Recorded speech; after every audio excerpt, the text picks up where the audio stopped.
The severity and the breadth of the damage that we are seeing has not been experienced in a generation. The scale of the flooding across the North Island is staggering. As New Zealand comes to terms with its cruel summer, the hits keep coming.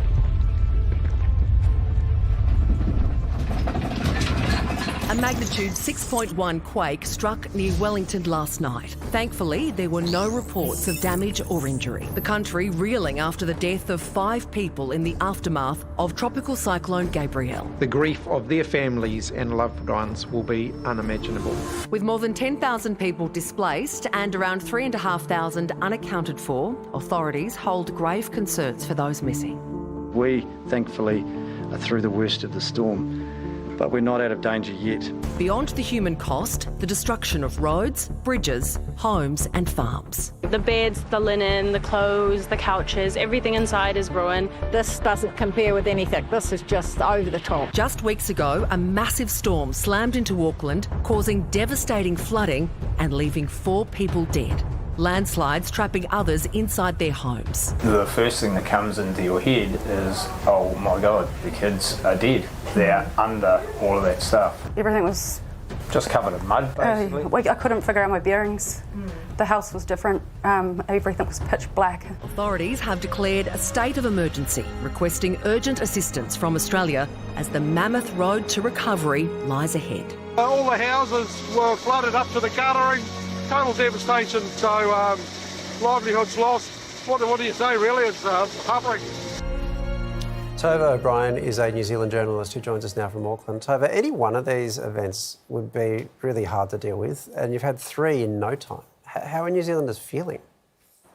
I think there's just a real compounding sense of anxiety and fear, and I think particularly with Cyclone Gabrielle, because we've still got entire regions of the country that have been cut off, so there's this kind of uncertainty on top of uncertainty and fear on top of fear, and we're tipping now as well into a slight a frustration, a pivot point of frustration too, rightly so. People are starting to get a bit angry as well, waiting, wanting to know why they're not being reconnected to the rest of the country. I think everyone's kind of at their final tethers, but still amazing, as there always are in these crises, amazing stories of resilience and community and a kind of country uniting. So there are small silver linings. Tova, it feels like almost every hour there's something new that you're finding out. Is the focus on the clean-up and how long that's going to take, or is there still a sense of trying to assess what's happened and get your head around the damage that's been done?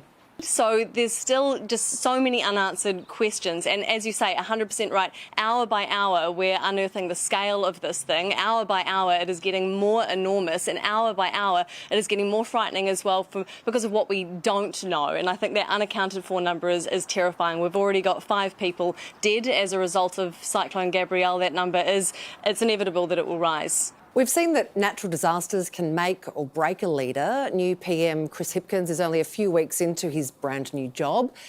How do you think he's going? Isn't that remarkable? I looked up the date that he was appointed Prime Minister.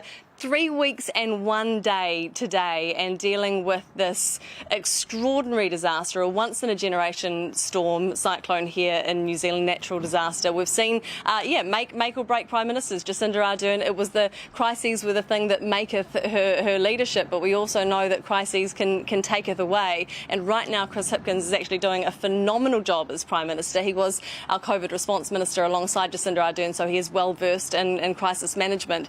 But as I say, there is this frustration starting to seep in. Why aren't people being reconnected yet? Why has New Zealand's resilience not been built in? Why is the infrastructure so poor? Our energy, our communications, our roading networks just absolutely obliterated in this cyclone. And so a lot of questions there which could pivot this. This could go one of 2 very different ways for Chris Hipkins as a freshly minted Prime Minister. Tova, I hope the unknowns become known soon and that the news is good. We're all thinking of you. Thank you so much for speaking to us tonight. Thank you guys so much. And thank you as well to Australia for sending the cavalry in to support us as well. That's hugely appreciated. No worries. We arranged that, just so you know. That was a project special. We're still keeping Russell Crowe. Yeah. I knew it was you guys. Yeah.